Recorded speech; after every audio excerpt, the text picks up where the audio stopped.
It was well, yeah. I mean, we can't complain. 2 seconds. They obviously run well, but this game is definitely all about winning. And obviously, Mai Tai, we'd said beforehand that we were taking on more experienced rivals, and that yeah, inexperience let him down at the ditch, and then again a mistake at the second last. So it's frustrating because it's a horse that has shown an awful lot of ability, and he's just another race that.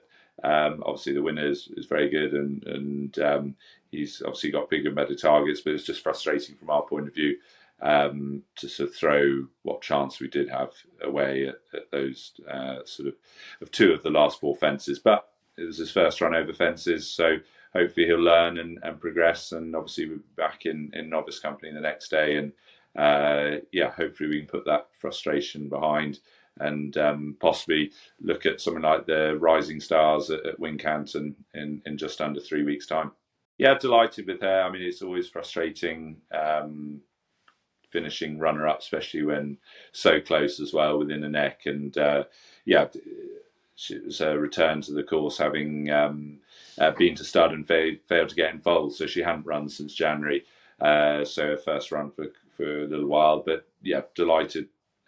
She's continues to give Chasing Gold Racing Club a lot of fun, and she'll go to Ascot in November, their second fixture for another mayor's handicap hurdle, and she's 9 now, so she's not improving, but we know she can be competitive off that mark, and Ben Bromley takes off a useful 5, so hopefully she can go one better the next day.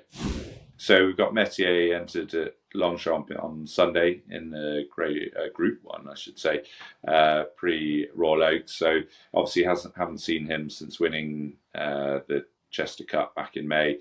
Hopefully with the rain, all this rain about, should mean that we get ideal conditions for him. So we did actually train him for Royal Ascot on the off chance that the ground might come for him, but it obviously didn't. He'd been in training quite a while, so he had to have a bit of a break. So he's had that, and we sort of went through the options this time of year, and decided to target this race at Longchamp on Sunday. So we're looking forward to obviously stepping up into Group 1 company, but he won.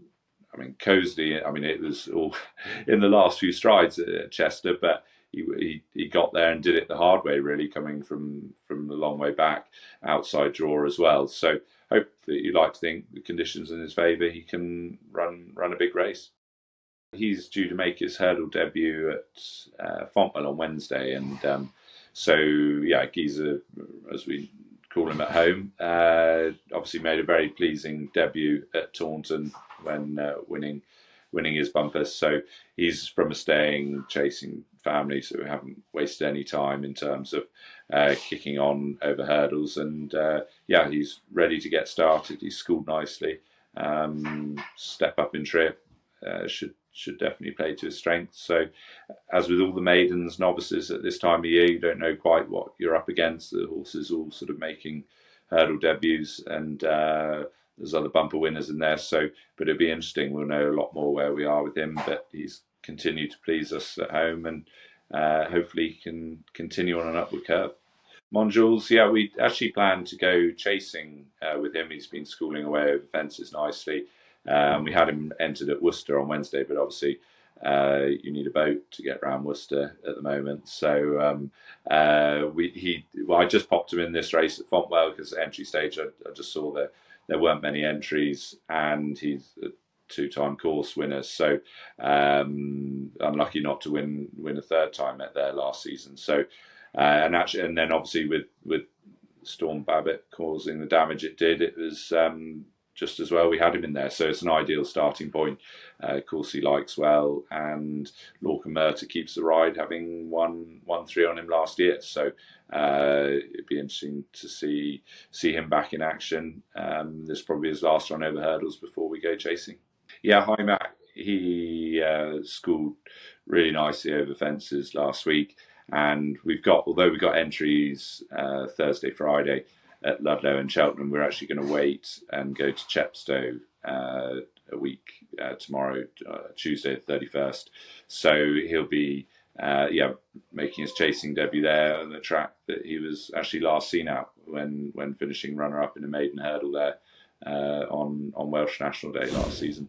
He's in really good form with himself. He went and schooled last week up at Lambourne over fences, and we're looking forward to taking him back to Ascot on the 4th of November, where he won a valuable prize last season. So we're looking to start him back there in a valuable 2-mile handicap chase.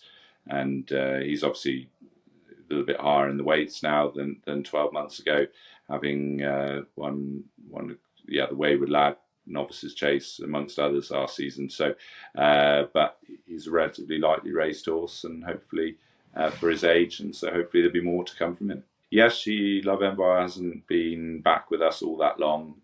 She picked up a stress fracture when she disappointed at Punchestown, and that obviously explained her below par performance, the only sort of bad run of her career. So she spent all summer with Noel Feely's, and as Touchwood made a full recovery, and so she started back in pre-training with Noel, and only came back to High Crockmore at the beginning of this month. So still early days for her. We're looking at sort of Christmas time at the earliest, I'd have thought. So, but her whole season's going to be geared around hopefully trying to go one better in the Mayor's Hurdle in March. Yeah, Gidley Park obviously made a really impressive debut at Chepstow in a bumper.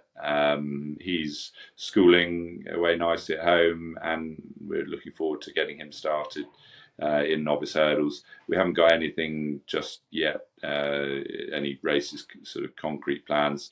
We're just letting him come to hand in his own time, but he'll be out in November for sure. Where we get started is not yet decided, but we'll be looking for a nice galloping track to get him underway over hurdles. Quite simply, yeah. I think there's only one Frankie. Obviously, there's other great athletes involved in our sport, but Frankie he's just something else. And I mean, what a way! I mean, he's written his own script all year. I mean, I imagine it's hard for him even to believe how it sort of unfolded, and particularly even on Saturday with those 2 big wins. So yeah, he's obviously brilliant for British racing, but no, there's definitely only one Frankie Dettori.